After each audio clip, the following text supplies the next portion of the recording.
இந்த மாதிரி டிஜிட்டல் சிக்னேச்சரை ஃபோட்டோஷாப்பில் எப்படி பண்ணலாம்னு சொல்லிட்டு பார்ப்போமா?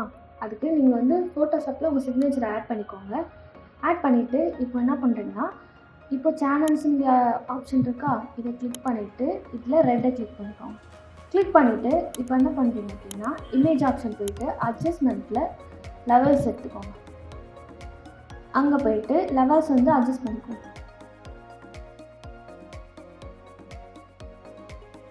பேக்ரவுண்ட் வந்து பியூர் ஒயிட் ஆகணும். ஓகே கொடுத்துருவோம். அடுத்து என்ன பண்ணணும்னா, செலெக்ஷன் ஆப்ஷன் போயிட்டு RGB கிளிக் பண்ணிவிட்டு லேயர்ஸ் கிளிக் பண்ணிக்கலாம். இப்போ என்ன பண்ணுறோன்னா, செலக்ட் ஆப்ஷனில் போயிட்டு இன்வெர்ஸ் கிளிக் பண்ணிக்குவோம். இன்வெர்ஸோட shortcut key Shift Ctrl I. ஓகேவா?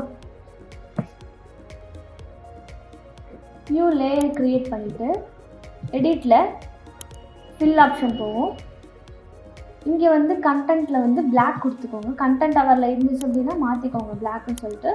ஸ்ட்ரோக்கே கொடுத்துட்டு Ctrl D ப்ரெஸ் பண்ணோம் அப்படின்னா சிக்னேச்சர் மட்டும் நமக்கு தனியாக கிடச்சிடும் ஒரு PNG ஃபார்மேட்டில். இது வந்து நீங்கள் ஒரு PNG எக்ஸ்போர்ட் பண்ணி கூட நீங்கள் உங்களுக்கு எந்த டாக்குமெண்ட்டில் பேஸ்ட் பண்ணணும்னு நினைக்கிறீங்களோ, இந்த டாக்குமெண்ட்டில் நீங்கள் அப்ளை பண்ணணும்னு நினைக்கிறீங்களோ அங்கே நீங்கள் அப்ளை பண்ணிக்கலாம். இந்த மாதிரி ஒரு டிப்ஸுக்கு நம்ம HLR டெக்னாலஜி சேனலை ஃபாலோ பண்ணிக்கோங்க.